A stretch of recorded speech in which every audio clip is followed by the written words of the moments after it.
Quantas coisas Deus tem para nós, quantas coisas incríveis, quase que inimagináveis. Porém, nós estamos preparados para receber? Essa é a grande questão. Muito se pede, muito se pede, muito se pede. Estamos preparados? Estamos ao menos nos preparando para isso?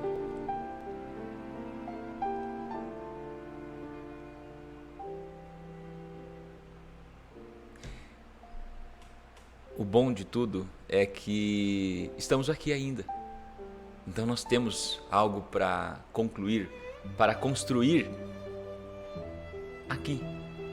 E hoje é o melhor dia, dia 6 de abril de 2022. O melhor dia das nossas vidas.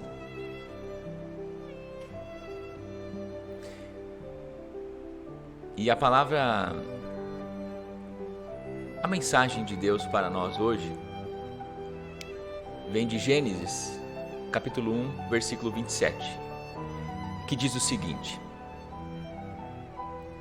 Criou Deus o homem à sua imagem, a imagem de Deus o criou, homem e mulher os criou.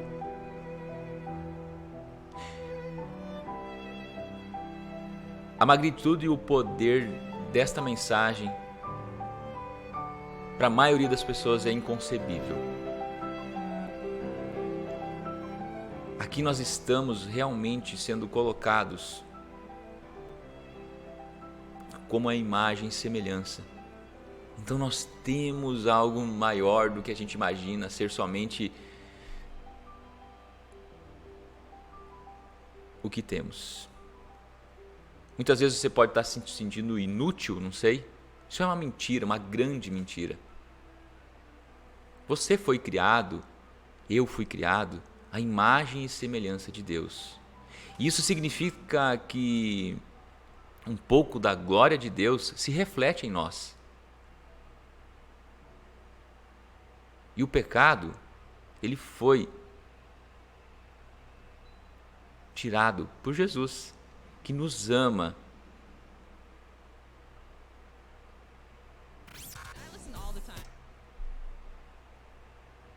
Ele se ofereceu para nos salvar.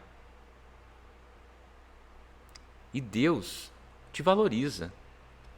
Sim, Ele te valoriza. Agora, a pessoa que precisa se valorizar, muitas vezes é você mesmo. Assumir esse grande presente que é ser a imagem e semelhança de Deus e assumir esse poder na sua vida. Simples assim. Simples assim.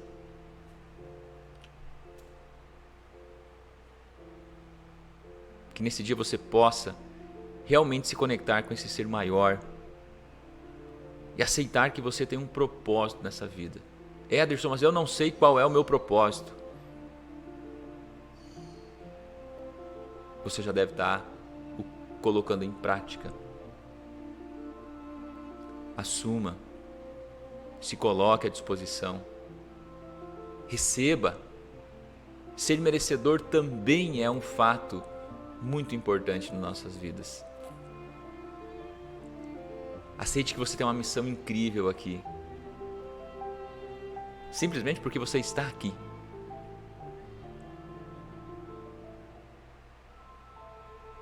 Permitir que esse grande sócio que nós temos chamado Deus haja na nossa vida, nesse incrível negócio próprio que Ele nos deu de presente e ainda nos concedeu a honra da sua sociedade, a nossa vida, esse incrível empreendimento que precisamos assumir.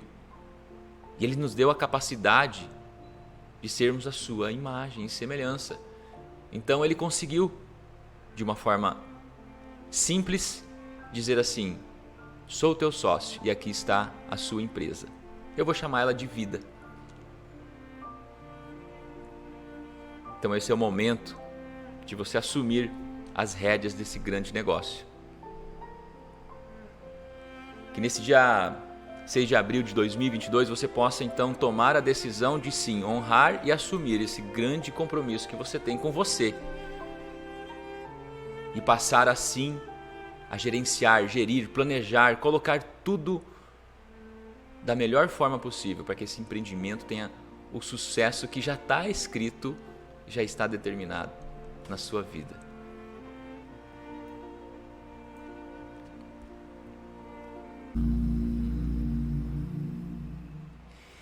Incrível, que o seu dia seja realmente muito abençoado. Ele já é, isso eu sei. Mas que você possa receber isso em sua vida, tá bom? Que essa música seja absorvida pela sua mente subconsciente, pela sua percepção e que você seja atingido por tudo que há de melhor. Então, estamos aqui no programa Meu Bairro Meu Negócio. Daqui a pouquinho, então, nós temos uma grande entrevista com um cara muito especial que fez parte de uma história muito importante aqui da nossa cidade, da nossa capital morena, Pedro Pedrocian Neto. Então eu vou colocar um pouquinho aqui da situação, que ele já está nos estúdios e daqui a pouquinho ele chega aqui para a gente fazer o nosso bate-papo. Economista graduado pela Pontifícia Universidade Católica de São Paulo, a PUC, mestre em Economia Política pela PUC também de São Paulo, atuou como professor universitário, foi secretário adjunto da Secretaria de Desenvolvimento Agrário, da Produção, da Indústria, do Comércio e do Turismo, CEPROTUR, em 2014, membro do Conselho de Administração do SEBRAE em 2014, foi secretário municipal de Finanças e Planejamento no período de 2017 a 2022. Então, olha que currículo. E vai ser muito importante a gente falar com ele, porque nós estamos aqui falando sobre o empreendedorismo, sobre como a organização de uma organização é importante, como uma empresa precisa ser bem gerida. E isso Pedro Pedrocian Neto fez com maestria. E sobre isso nós vamos falar. Vários exemplos, vários insights você terá aqui através dessa entrevista, tá bom? Então vai ser muito importante. Eu vou colocar aqui uma música para você se inspirar, tá bom? Para que a gente possa voltar daqui a pouquinho aqui nos estúdios, já com o nosso entrevistado, e a gente vai fazer esse bate-papo aqui, tá bom? Para dar de presente para você alguns insights, ensinamentos e exemplos sobre administração. Vai fazer muito sentido, hein? Se você tem um negócio, ou se você pensa em ter um negócio próprio, eu ficaria muito atento a esse momento aqui pela Rádio Jara, uma rádio além da música. Muito bem, de volta aqui nos estúdios da Rádio Jara, nossa casa aqui, muito feliz por receber um convidado muito especial. E você pode acessar, ou deve estar acessando, através do nosso site www.radiojara.com.br, uma rádio além da música, onde tem internet, tem Rádio Jara. E esse aqui é o programa Meu Bairro Meu Negócio. E esse entrevistado de hoje, antes de eu falar o nome dele, para quem está vendo já conhece, né? Uma figura pública que expressiva na nossa capital morena, economista graduado pela PUC de São Paulo, a Universidade Católica de São Paulo, mestre em Economia Política pela PUC também, atuou como professor universitário, foi secretário adjunto da Secretaria de Desenvolvimento Agrário, da Produção, da Indústria, do Comércio e do Turismo, a CEPROTUR 2014, membro do Conselho de Administração do SEBRAE em 2014, e agora, por último, secretário municipal de Finanças e Planejamento no período de 2017 e 2022. Pedro Pedrocian Neto, bom dia. Bom dia, Ederson. É um prazer estar aqui com você, com todos os nossos ouvintes da Rádio Jara. Muito bem. Para nós é uma honra, porque nós estamos num momento muito importante, mas eu quero, antes das pessoas saberem dos projetos, desse plano, né, estratégico para daqui dos próximos dias, meses e anos da sua vida, as pessoas associam o seu nome, que é um nome forte na história, né? Eu digo do Brasil, e eu queria que você contasse um pouquinho de onde vem, então, que está nas suas veias, né? Então, está realmente no sangue esse papel público, né? De levar as pessoas realmente um padrão de vida melhor. De onde vem um pouquinho dessa essência, então, do seu trabalho, dessa tua busca por ajudar as pessoas? Olha, Ederson, todo homem público tem que ter uma motivação. Eu descobri a minha vocação desde muito pequeno. Quando eu tinha 13 anos de idade, eu resolvi sair de Campo Grande, eu saí da casa dos meus pais e fui morar em São Paulo, na casa de uma tia minha. E quando eu tinha dos 13 até os 33 anos de idade, eu me criei e cresci lá fora. Eu cheguei à vida adulta, eu me preparei, eu ingressei no mercado de trabalho, mas desde os meus 13 anos de idade já batia no meu peito a vontade de seguir os passos do meu avô. Então eu sempre achei que eu tinha que dar uma contribuição e continuar o legado dele.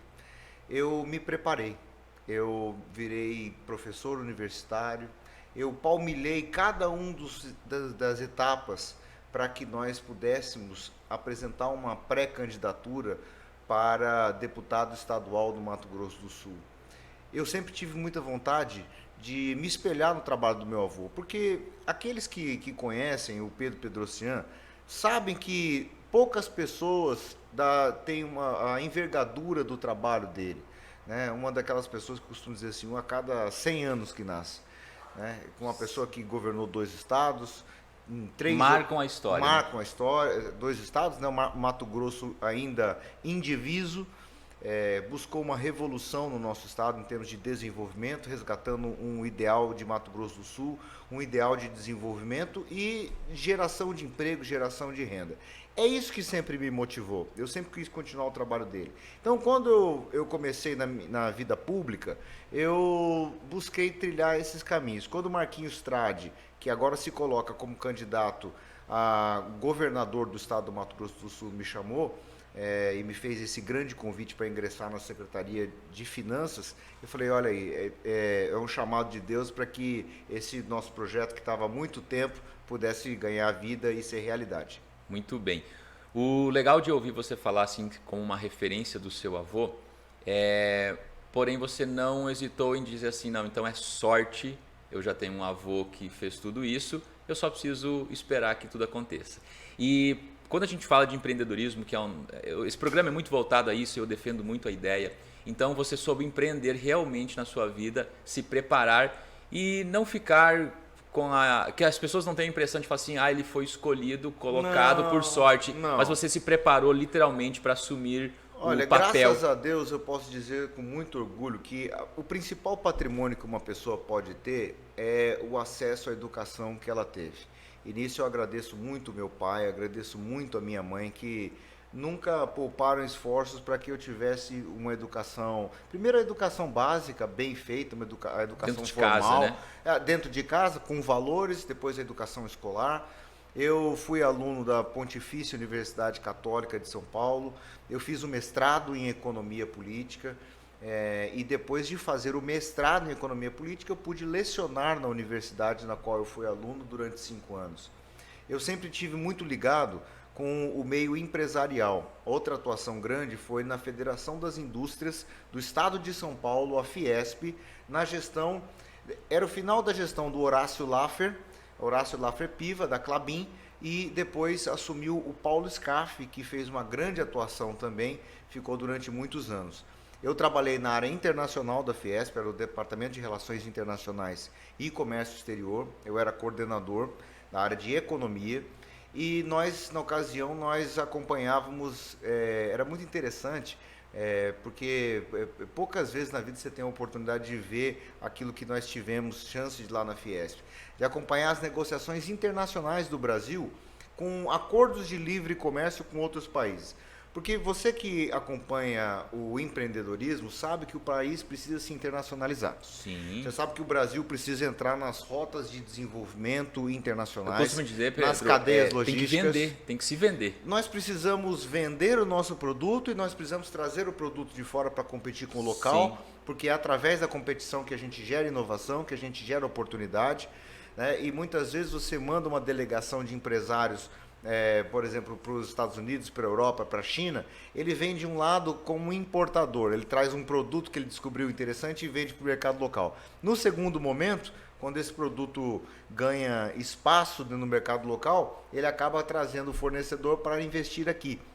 Então isso traz uma industrialização do nosso país num segundo momento. Ganha-ganha, né? É um ganha-ganha. Então eu sempre acreditei no comércio internacional, acreditei nas exportações, nas importações, e a gente fazia acompanhamento das negociações da área de livre comércio das Américas, a ALCA, que infelizmente não foi adiante, as negociações do Mercosul com a União Europeia para liberalizar a exportação, sobretudo do agronegócio. Porque você veja, por exemplo, o nosso estado, quando vai exportar, quando exporta soja, quando exporta milho, quando exporta a carne bovina, a carne de frango, o próprio etanol, o açúcar, encontra barreiras sanitárias, fitossanitárias e as barreiras tarifárias e cotas de importação nesses países.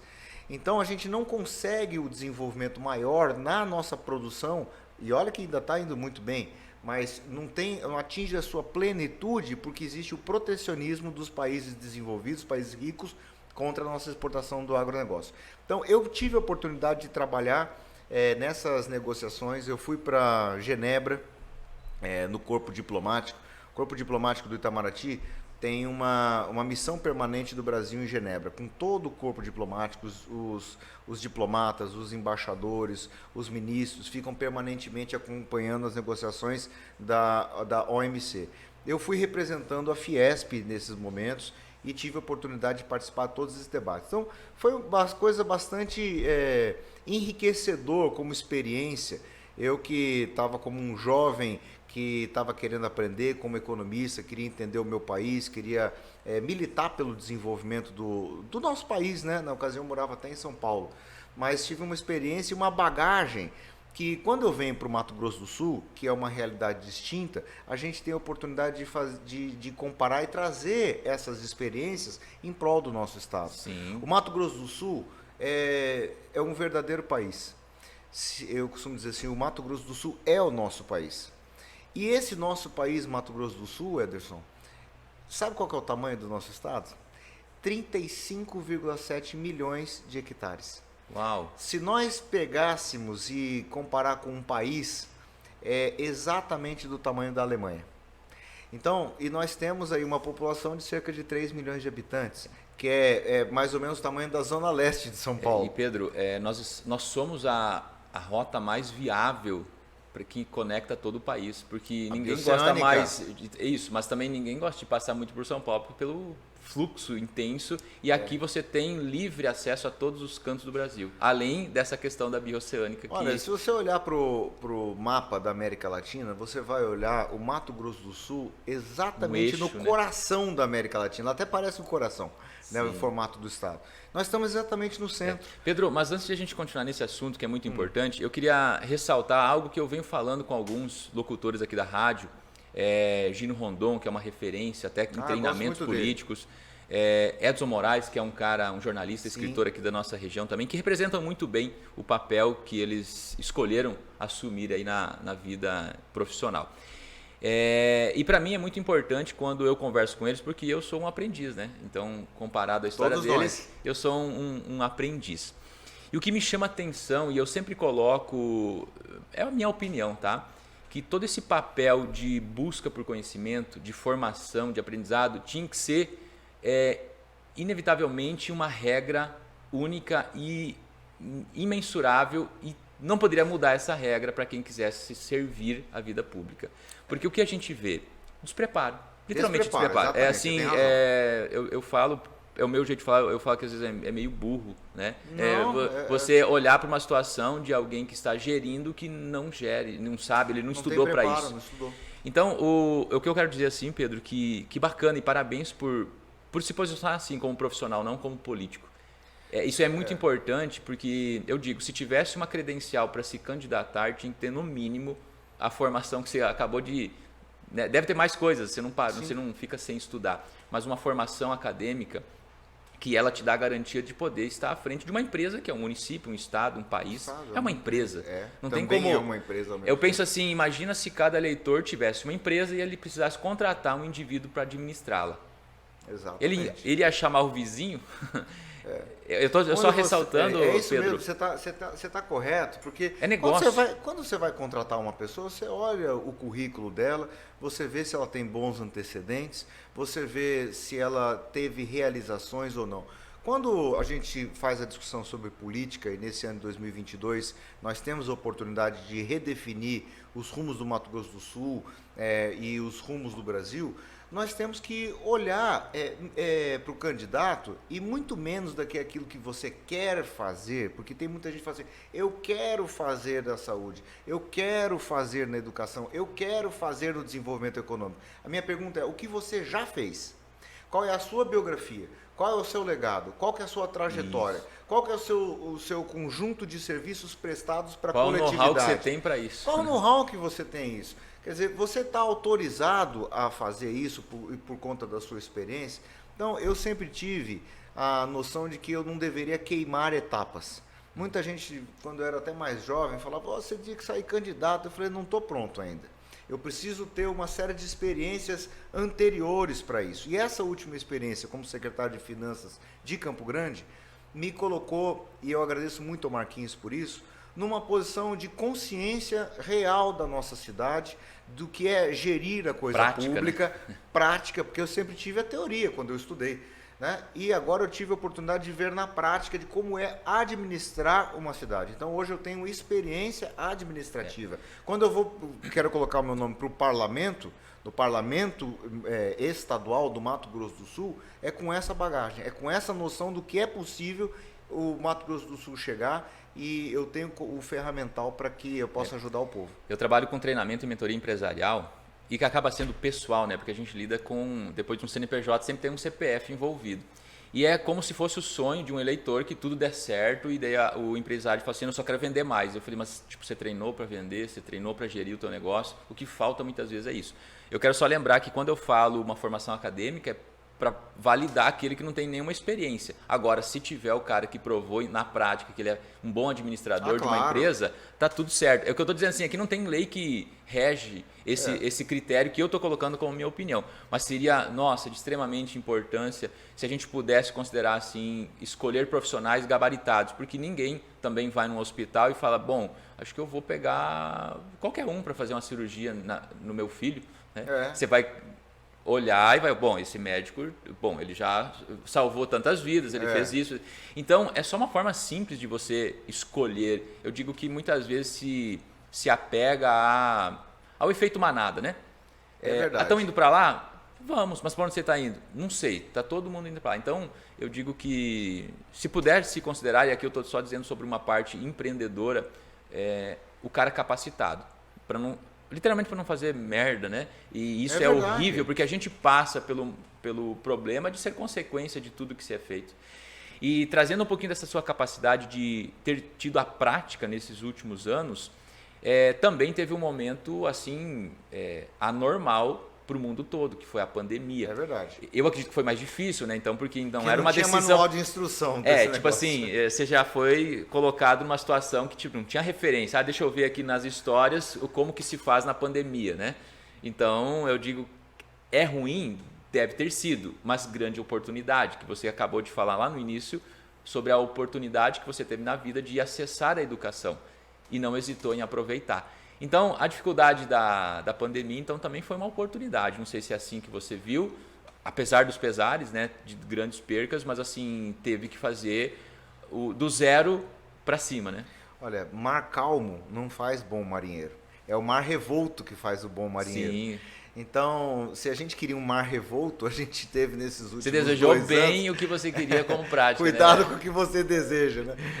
Então, assim, nesses 2 últimos anos, realmente foi um teste de estresse para todo mundo e para quem estava ali no comando do leme desse barco, desse grande navio, Prefeitura de Campo Grande.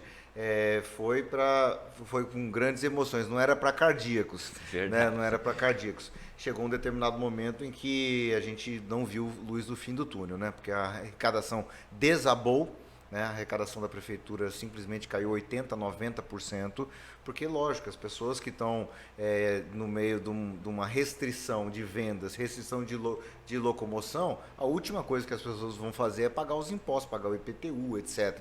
Então, naquele momento de tempo, foi realmente muito difícil. Mas eu acho o seguinte, olha, nós temos capacidade hoje de virar essa página. Hoje nós estamos aqui falando sem máscara. Então, eu comemoro isso como uma vitória do Mato Grosso do Sul, com a vacinação, com todas as políticas que nós fizemos, que a gente vai poder olhar para trás dessa pandemia e começar agora a preparar o Estado para retomar o tempo perdido. Sim. E eu acho que a gente tem muita coisa para se fazer. Por exemplo, essa questão de fomentar o empreendedorismo.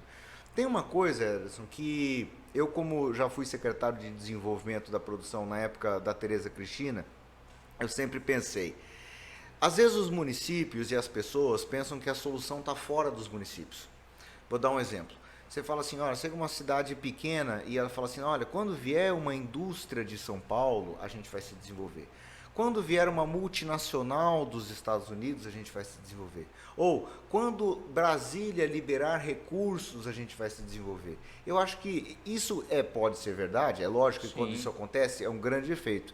Mas é uma forma de não resolver o problema. Por que que eu digo isso? Porque a gente tem dentro das cidades a solução dos nossos problemas. É bom te ouvir, olha, Pedro, porque eu digo assim para todos, assim, o que você precisa já está em você. Está em você. Assim como a solução de toda a sua vida está dentro de você, a solução das cidades está dentro das cidades. Então a solução de Campo Grande está dentro de Campo Grande, a solução de Camapuã está dentro de Camapuã, de Rio Negro está dentro de Rio Negro e do Mato Grosso do Sul está dentro do Mato Grosso do Sul. A gente não precisa, para alavancar o crescimento e geração de renda, esperar essa grande indústria de fora para vir aqui. Dá condição para o pequeno, dá crédito para o pequeno empreendedor, dá isenção fiscal para o empresário, para a empresária que quer se desenvolver, dá capacitação e treinamento como que você faz e vai despertar a liderança das pessoas. Sim. Você vai ver que a multinacional está dentro do bairro. Você vai ver que a capacidade de inovação da nossa sociedade é muito grande, o brasileiro é criativo, a gente tem uma capacidade de empreender muito grande. Então, se você criar o ferramental, se você criar o ambiente de negócios, se você tiver um governo do estado, uma prefeitura que olhe para o empreendedorismo como uma das vertentes de desenvolvimento, pode ter certeza que a gente chega no desenvolvimento. Com certeza, é bom ouvir isso, cara. Eu falo todo dia, eu tenho treinamento em empresa, eu e a Jo. Um abraço para a Jo, né? Ela, se não fosse ela, isso aqui não estaria sendo possível. Uma empreendedora. Um beijo para a Jocely Jara, minha amiga. É uma empreendedora que realmente é ousada. E isso que você está falando passa para ser o que as pessoas, o marinheiro ruim, né? Que às vezes está lá despreparado no meio do barco, que ele prefere até pular do barco. É verdade. Mas é tudo uma questão de sensibilidade e precisa de liderança. Se não tiver um bom líder à frente desse barco, os marinheiros vão pular mesmo de medo para não saber onde que vai. Então, assim, quando você está falando sobre ter o que é necessário dentro de uma cidade, ok, eu considero isso muito favorável e positivo. Agora, o que está faltando é liderança que fale, pessoal, vamos organizar nossa casa e vamos ser atração de grandes empresas. Porque eu sei de cidades que receberam grandes empresas e faliram. O despreparo está no porte também, então precisa de liderança. Nós precisamos está escrito na Bíblia, isso não é uma coisa que eu estou falando por minha opinião. E precisa de preparo, não é no grito, não é no grito que você faz isso. Você fala da questão de preparo. Veja, quando você vai falar de preparo, de desenvolvimento de longo prazo, a gente tem que falar do capital humano, certo? É o capital humano que vai ter a capacidade de levar esse desenvolvimento de longo prazo. Para que nós tenhamos capital humano, a gente tem que fazer uma educação bem feita. Sim. Tá? Então, enquanto o país não levar a sério a questão da educação, eu acho que todo o nosso futuro está comprometido. Eu fico muito preocupado, Ederson, quando a gente faz uma leve comparação internacional, e você veja, por exemplo, na Europa, nos Estados Unidos, no mundo desenvolvido, as pessoas já estão até aprendendo a segunda língua, são bilíngues já. Você pega a Suíça, é um país que às vezes fala 3 línguas. Você lê em literatura estrangeira, etc. No Brasil, nós nunca tivemos acesso a um inglês de qualidade nas escolas públicas. As pessoas têm que pagar um cursinho, um privado, para ter acesso ao inglês, ao espanhol, a uma outra língua que ele deseja. Por que não você ter, por exemplo, a língua inglesa bem difundida nas nossas escolas? Olha, a gente nem mal consegue hoje no país cuidar da língua portuguesa. Se a gente tem os níveis de proficiência em matemática, por exemplo, do Brasil, são péssimos quando você vai fazer comparações internacionais. O E a Brasil matemática caindo pelas tabelas. é base de tudo, é É igual a base língua de portuguesa. tudo, né? Dentro de uma empresa, você tem que ter o domínio da matemática. Então, é a educação como um todo que está falhando. Nós estamos formando, infelizmente, no país, analfabetos funcionais, em grande medida. Tá? A educação tem tido uma falência, nós temos uma defasagem idade-série por conta altos índices de evasão escolar, altos índices de repetição e por conta da chamada repetição, da aprovação automática, nós estamos passando alunos sem o devido aprendizado, que chega no último ano do fundamental para entrar no médio, sem capacidade de entrar, fazer um bom ensino médio e muito menos ainda de entrar no vestibular. Então, o que nós estamos fazendo? Nós estamos condenando os nossos alunos a, quando chegarem na vida adulta, entrar numa posição subordinada no mercado de trabalho, porque ele não vai ter capacidade de competição. Sim. O que nós temos que fazer? O Estado, quando eu digo assim, geral, né? União, Estado e município, ele tem que fortalecer a educação, ele tem que preparar o menino, tem que preparar a menina. Né? E nós temos que ter ensino superior de qualidade. Quando meu avô foi governador, ele falava assim para mim, olha, Pedro, se tem uma coisa que eu fiz na minha vida, foi universidade, o resto é resto. E ele tinha na universidade a noção exata de que aquela era a grande vertente de desenvolvimento do Mato Grosso do Sul. Ele falou, e eu fiz 3. Eu fiz a Federal de Campo Grande, que pouca gente, a geração nova não sabe, que era, primeiro ela era estadual e depois ela foi federalizada. Uhum. Ele fez a Federal de Cuiabá, e quando todo mundo achava que era impossível levar o ensino superior para o interior, porque você olha para o interior, tem cidades de 15 mil, de 5 mil, de 7 mil habitantes, de 30 mil habitantes, cidades pequenas. Quando todo mundo achava que era impossível levar o ensino superior para o interior, ele me faz uma UEMS no começo da década de 90, espalhado em 15 campos. Então, esse é o resgate que a gente tem que ter de coisa pública. Ter na educação, no empreendedorismo, a principal vertente de desenvolvimento do nosso Estado. Show de bola. Aposta que dá certo. Mas eu digo que não é aposta, eu digo que é plano. Daqui a pouco Investe. a gente fala isso, exatamente. Nós vamos para os nossos comerciais e já voltamos aqui pela Rádio Jara. De volta aqui então, programa Meu Bairro Meu Negócio. Eu nem fiz a transição, não teve mudança de tela, só para saber que nós estamos aqui, porque o assunto é esse, realmente, falar de empreendedorismo no programa Meu Bairro Meu Negócio.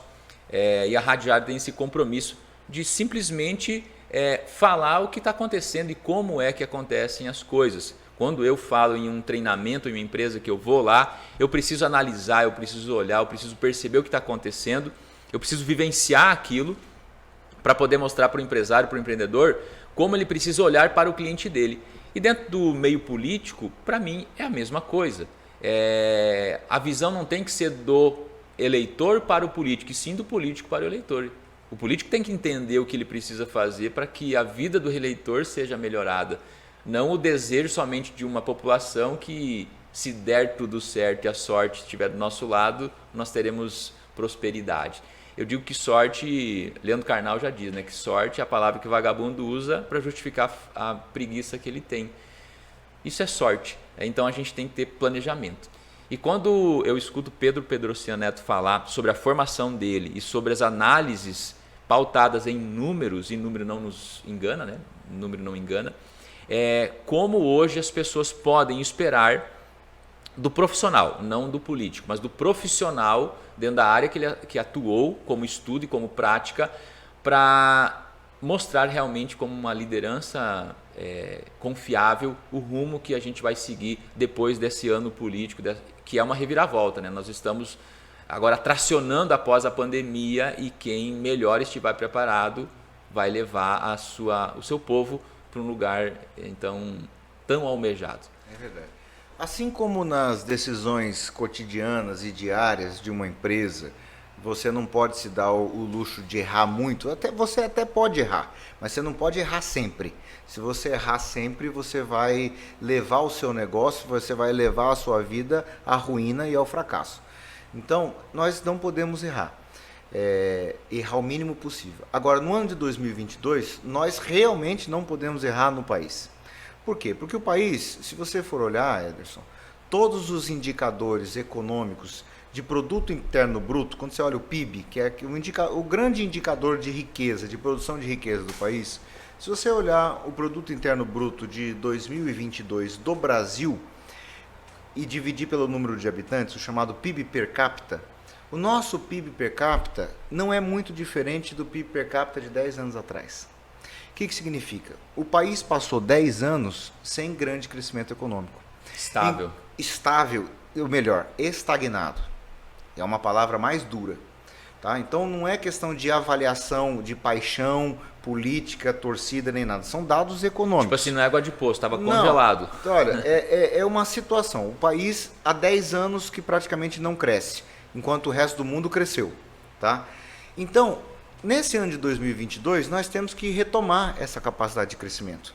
Para retomar essa capacidade de crescimento, nós temos que fazer decisões importantes.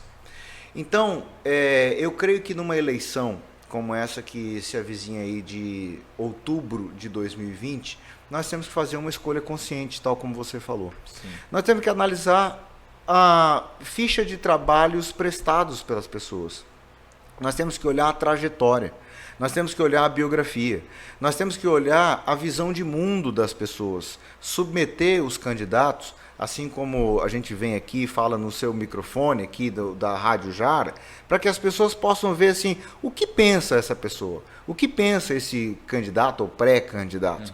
Então, eu acho que esse é o trabalho que o eleitor consciente deve fazer, porque senão nós vamos submeter a população, o voto, a uma coisa muito triste que no país tem acontecido, que é o seguinte, é aquele que ele busca uma imagem mais bonita para se eleger, o candidato mais bonito é o cara que ganha mais voto, é aquele que tem a melhor estrutura de campanha, aquele que contrata cabo eleitoral. Tem gente na Assembleia Legislativa, Ederson, que nem sequer mais sai do gabinete para pedir voto. Ele só contrata cabo eleitoral, manda o Pix e espera o voto na urna, né? Então, todo esse poder do clientelismo, do coronelismo, do patrimonialismo, de toda essa visão de submeter a política ao ganho, né, à força do dinheiro, a gente precisa, como eleitor, como cidadão, a gente precisa se opor a isso. Sim. Como é que a gente faz isso? Através de uma escolha consciente, através de uma análise correta do currículo e não aquilo que as pessoas querem fazer. Vou repetir esse aspecto. Na política, na minha visão, não se trata de dizer assim, o que você quer fazer para a saúde, o que você quer fazer para a educação. É o que você já fez, aquilo que é a sua militância, aquilo que é a sua área de atuação, né?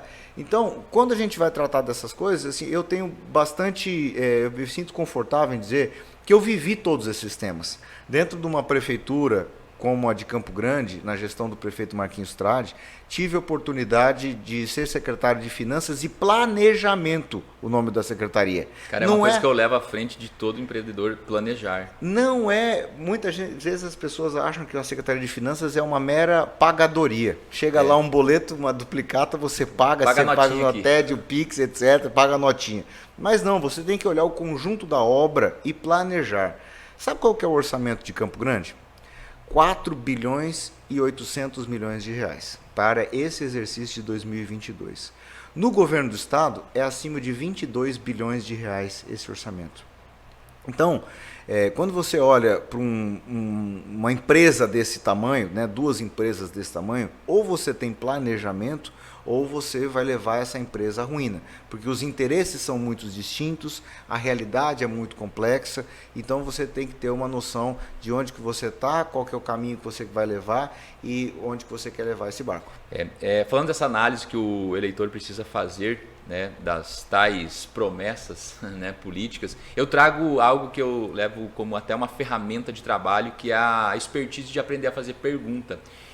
E falando relativo, eu vou falar aqui na frente de um candidato já, um pré-candidato. Sim, pré-candidato. Até as convenções é pré-candidato. Pré-candidato, sobre o fato de como um eleitor ele pode quebrar, vamos dizer, as pernas de um candidato que não está preparado, com simples perguntas. Porque muitas vezes, como você tinha comentado agora, eu vou fazer tal coisa, eu vou fazer tal coisa. Uma é como você disse, ele já fez? Ponto. É o primeiro ponto que o eleitor tem que dar uma olhadinha, né? Mas a segunda É simplesmente que algumas promessas, Pedro, às vezes elas são incabíveis, né? É Totalmente. tipo, querer colocar uma coisa de 100 dentro de um lugar que só cabe 50.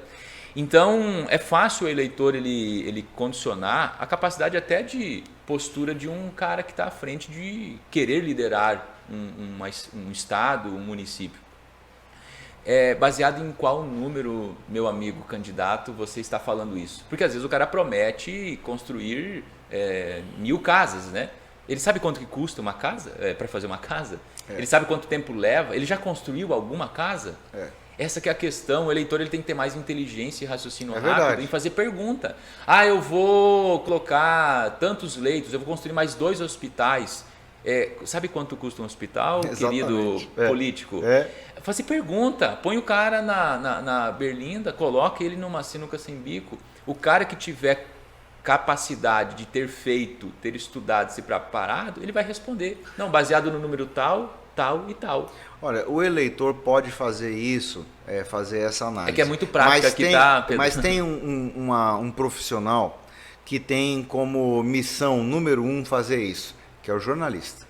Isso. Então, um jornalismo, e aí todos os profissionais de jornalismo com certeza vão concordar conosco, tem essa missão profissional de quando olhar o gestor público, olhar o político, submetê-lo a uma série de questões. Criticá-lo, fazer objeções à fala, contextualizar a fala dos candidatos. Então, o jornalismo bem feito, o jornalismo profissional, que o Mato Grosso do Sul tem muitos bons profissionais, tem essa capacidade de desconstruir certos discursos. Eu acho que isso é muito importante, porque quando você tocou alguns momentos sobre o aspecto de saúde, e esse é um assunto que realmente me preocupa muito, porque vamos falar de número de saúde, por exemplo? Você sabia que o orçamento de Campo Grande, da CESAL, por exemplo, é de 1 bilhão e 400 milhões de reais para a saúde? Sabe quanto que é o orçamento do governo do estado? 1 bilhão e 800 milhões de reais. Ora, nós estamos falando de um estado que cuida de 3 milhões de habitantes e supostamente 79 municípios. E uma capital que cuida de 1 milhão de habitantes que tem praticamente o mesmo orçamento. Ou seja, a capital tem um orçamento que praticamente rivaliza com o orçamento do governo do estado em saúde. Do total da verba é 0,5% do estado e da capital 30%. Olha, comparado o governo do estado está investindo cerca de 12% da sua receita corrente líquida em saúde, que é o mínimo constitucional. Nossa. O município de Campo Grande, a cumprindo capital... tabela só. Cumprindo tabela, exatamente. Ele está passando de ano com a média 6, tá? Ele está com 5,5. Com a ajuda do professor. Com 5,5 ele levou uma maçã para a professora e ela pegou e deu mais meio pontinho. Verdade. Tá? Enquanto o município está investindo 32% da sua receita corrente líquida em saúde, enquanto a nossa obrigação é 15%. Ou seja, nós estamos investindo mais do que o dobro da média constitucional. O que está acontecendo? É a capital que está levando a saúde do estado nas costas. Quando a gente chega no interior e tem um problema da regionalização da saúde, é isso que está acontecendo.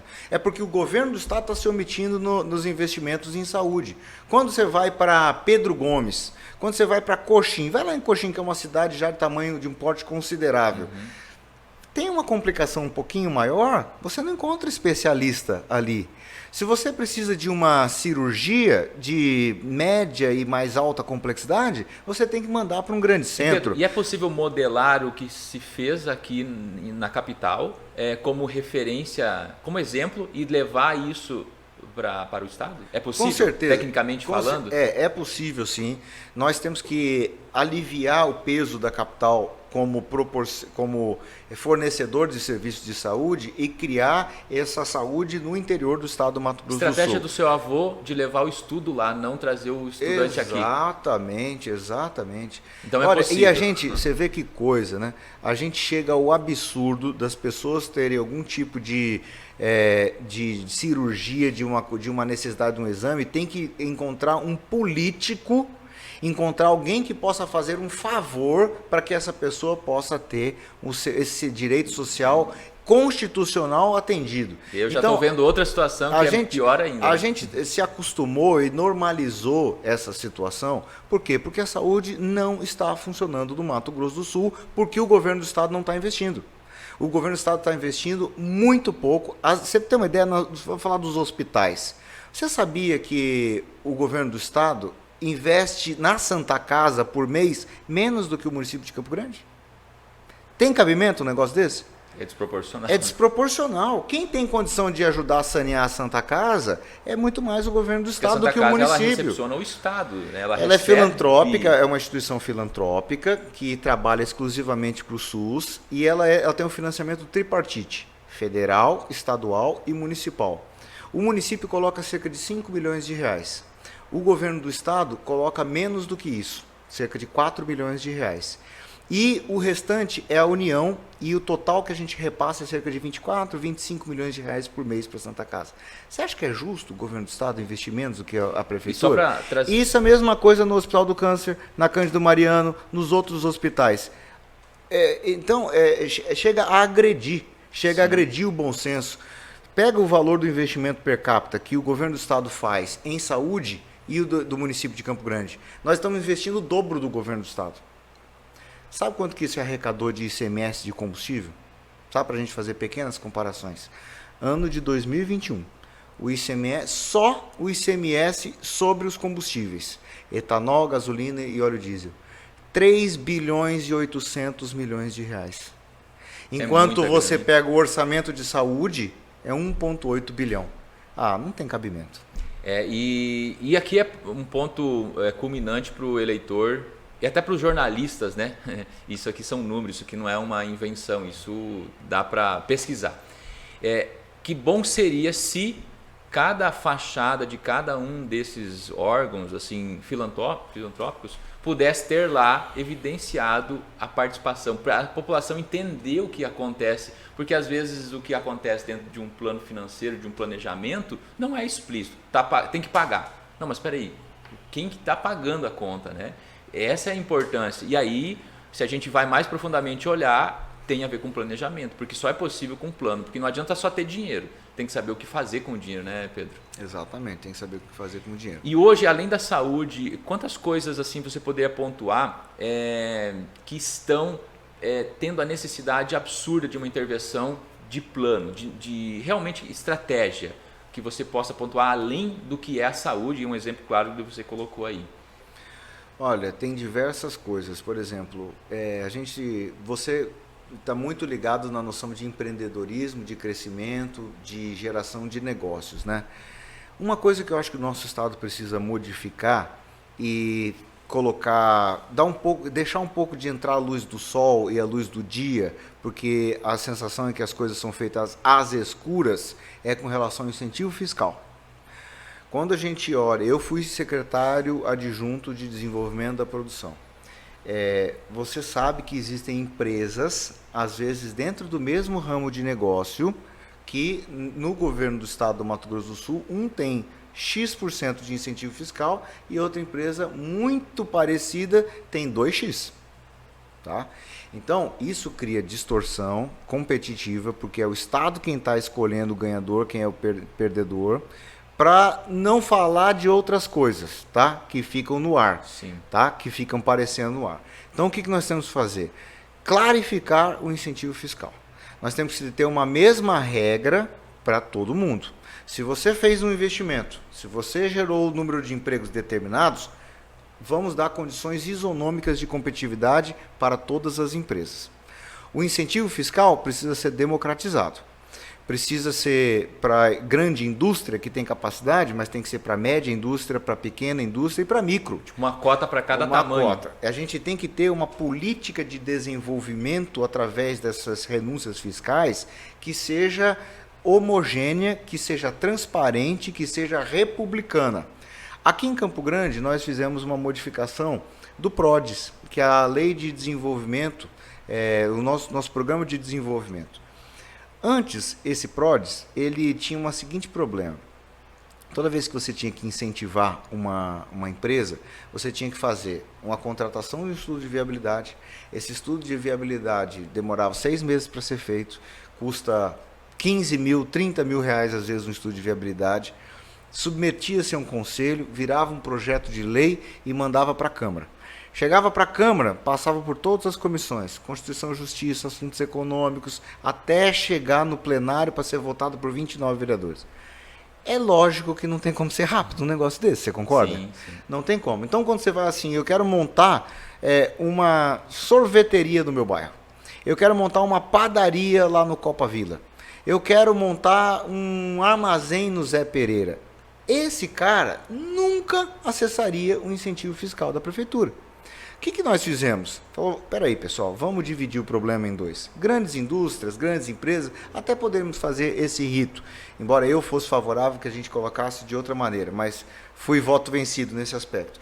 Mas aquele que é o médio, o pequeno e o micro, vamos fazer critério automático.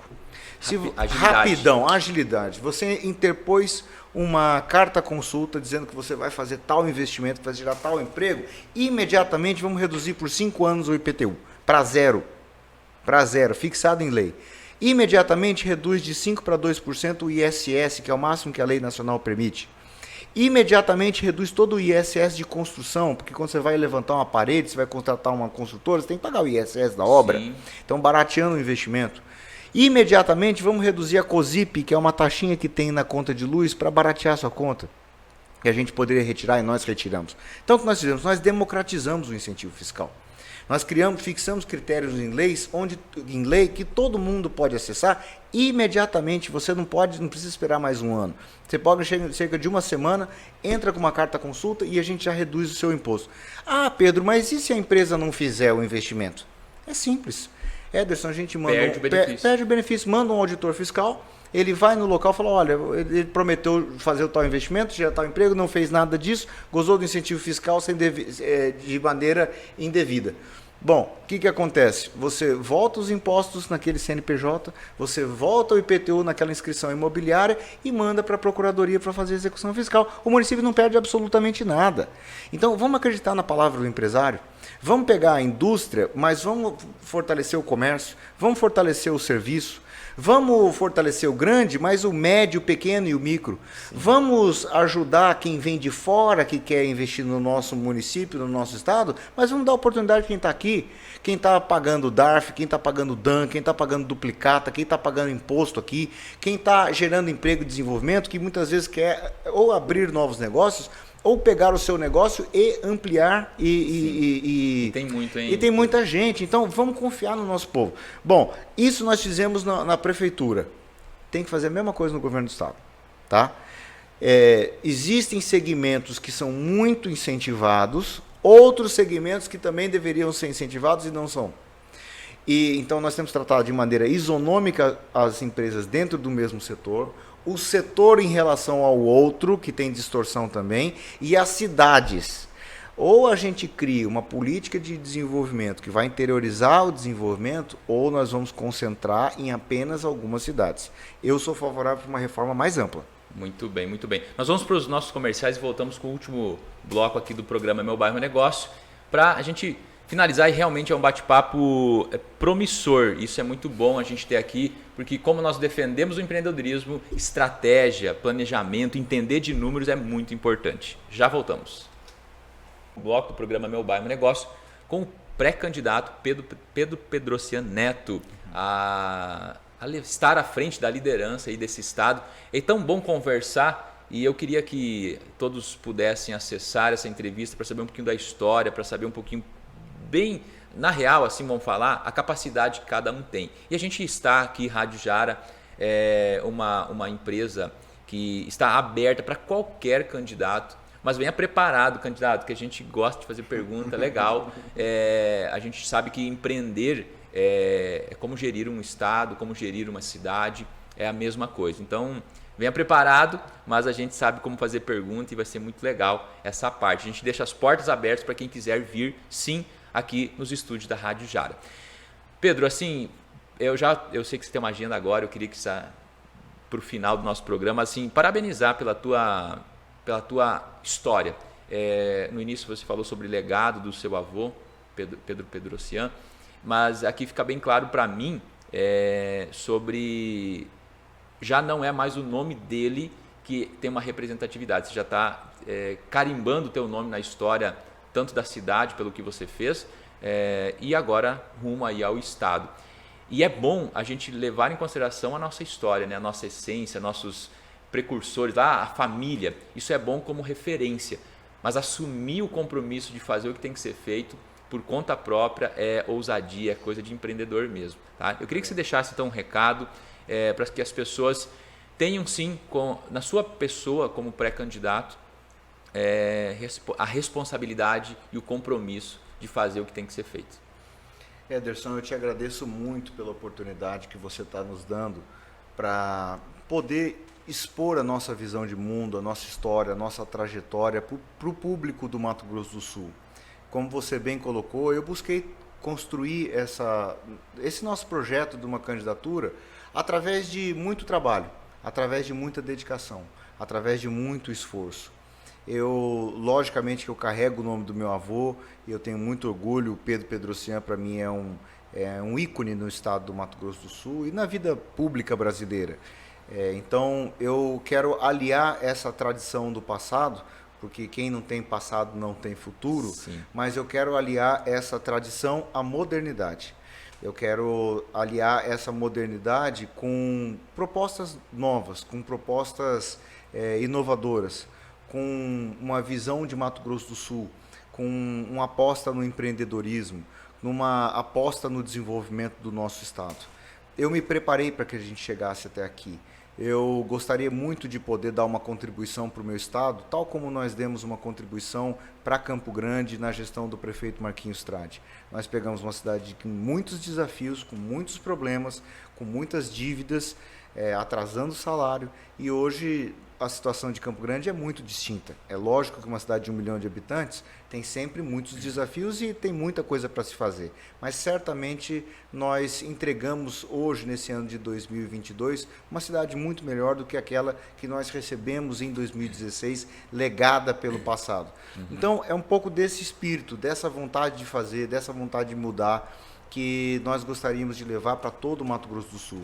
Quando nós colocamos o nosso nome à disposição e a análise do eleitor do Mato Grosso do Sul, é esse projeto que eu gostaria de levar adiante. Se for para ter um mandato para transformar o Estado, se for para ter um mandato para brigar por causas importantes, se for para ter um mandato para colocar o Mato Grosso do Sul em primeiro lugar e tratar isso aqui com responsabilidade, não só para os próximos 4 anos, mas para a próxima geração, pode contar comigo.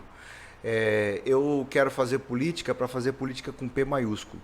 Eu quero fazer política para tratar a política não como um fim em si próprio, mas como um meio, um instrumento para que a gente possa fazer a emancipação do povo do Mato Grosso do Sul. É isso que eu acredito, é isso que está dentro do meu coração, e agradeço muito por você, pelo seu talento, pela sua capacidade, pela sua visão do mundo moderna, ligado ao empreendedorismo, ligado à geração de negócios, ligado à noção do desenvolvimento e crescimento pessoal, do coaching, né? Com toda essa visão que você tem, junto com a Jocely, mandar de novo um beijo para ela, a Jocely, sim, gosto muito dela. A Jô da Rádio. Né? A Jô da Rádio. Né? Então, meu agradecimento por ter essa oportunidade de usar esses microfones para conversar com o Mato Grosso do Sul. Toda vez que você me chamar, eu vou ter a honra de estar aqui com você. Muito obrigado. Show de bola. E vou chamar porque assim tem muito assunto, tem o turismo, que é uma vertente muito grande, tem tanta coisa pra gente falar. Tem muita coisa pra gente falar. A bioceânica, Ixi, é muita coisa. Eu quero, só para finalizar aqui, nós temos o Pote das Inspirações, que é um potinho mágico, eu digo, ele sempre tem uma mensagem muito importante. Eu queria que você tirasse aqui e lesse para os nossos ouvintes aí qual é a mensagem que esse potinho tem para Pedro Pedrocian Neto. Mensagem 228.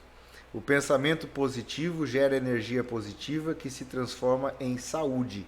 Muito bem, olha só, não é combinado, porque esse potinho aqui, a Suzana Beal, ela faz do jeito dela. Dessa. Fez sentido, Pedro? Muito sentido. Que bom, isso é muito bom. Ó, esse aqui é um presente, são 30 dias de inspirações, são 30 mensagens. Aqui é um presente.